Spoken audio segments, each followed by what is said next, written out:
Know what this is?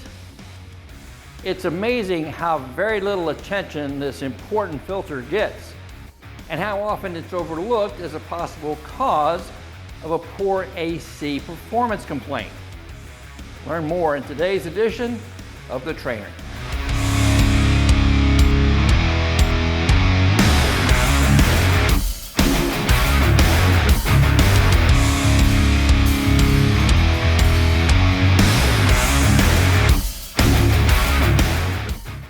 This edition of The Trainer is sponsored by Fram.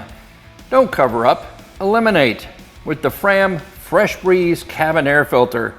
Learn more at www.framfreshbreeze.com. Would you be surprised if I told you that the very first cabin air filter made its debut in 1940?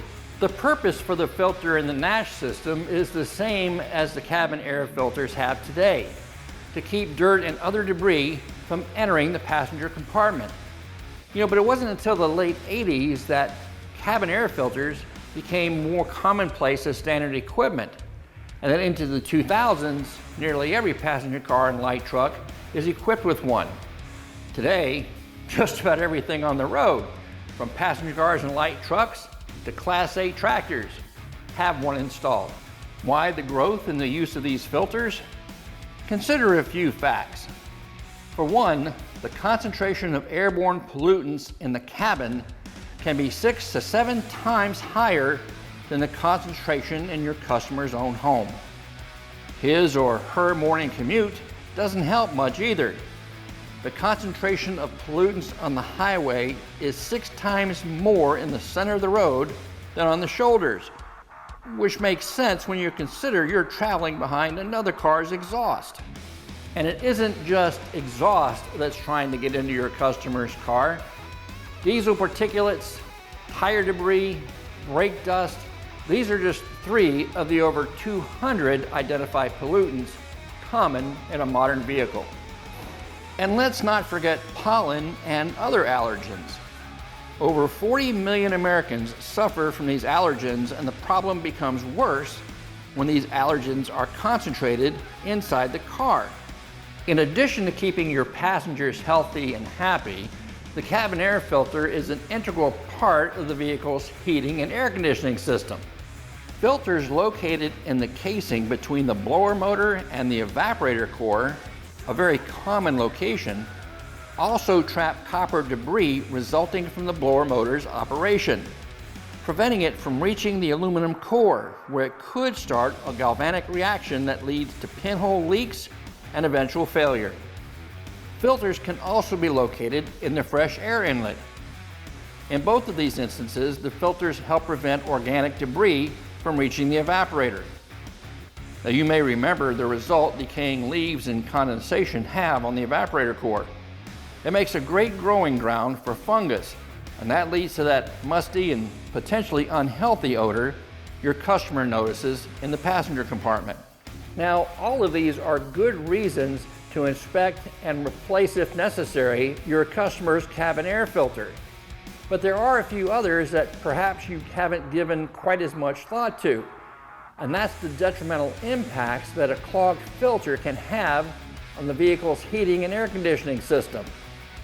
First, a clogged filter is going to reduce the airflow across both of the heat exchangers, and that's certainly going to affect their performance. Second, a clogged filter makes it harder for the blower motor to draw in air, putting an extra load on the motor and accelerating the wear. Let's see if we can find out just how much of a difference a clogged filter makes versus a new one. You may recognize this 2014 Scion TC from other episodes of The Trainer. Let's take a look at the condition of its filter. Not bad, but dirty enough. Let's put it back in and take a few measurements. The first thing I'm going to do is set the air conditioning system to max AC, with the blower speed set at its lowest setting. This is often recommended as the ideal setting to remove heat from the cabin quickly. Why? Because the lower airflow across the evaporator allows a little more time for the refrigerant to take on the heat load. Now here's what I have in mind for our little experiment. I want to measure the airflow and air speed coming out of the center duct, and I'm going to use a tool called an anemometer to do exactly that. We're going to measure the airflow and speed with both the original filter installed and a new filter installed, and we'll check it at each blower speed level. I'm also going to measure the current draw of the blower motor, again at each speed level with the original filter and with the new filter to see what impact it may have. You ready to take a look at the results?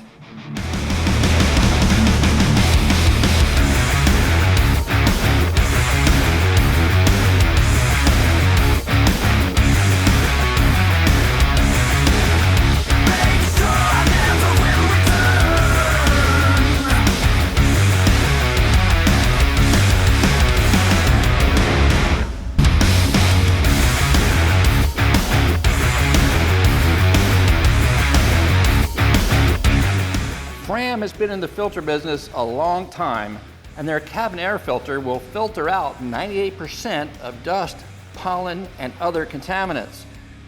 It's also treated with Arm & Hammer baking soda to help remove any odors that are trapped in the car. And while the old filter wasn't that dirty, let's see what difference a new Fram filter makes.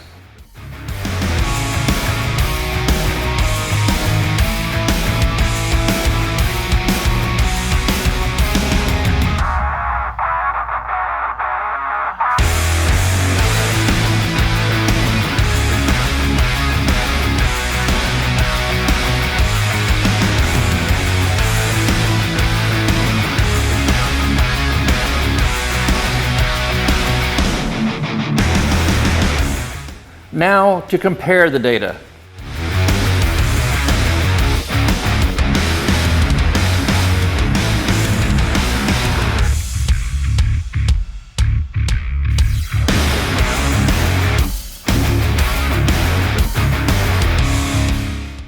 Notice the improvement in airflow with some slight increase in airspeed. Current flow was also reduced. Now, considering the old filter's generally good condition, imagine the improvement when changing out a customer's neglected filter. The point I want to make with this little exercise is don't overlook the cabin air filter when you're diagnosing a customer's heating or AC poor performance complaint. In fact, do your customer a favor. Inspect the cabin air filter annually or every 15,000 miles and replace it. Your customer will thank you for it, and so will the air conditioning and heating system. Thanks for watching.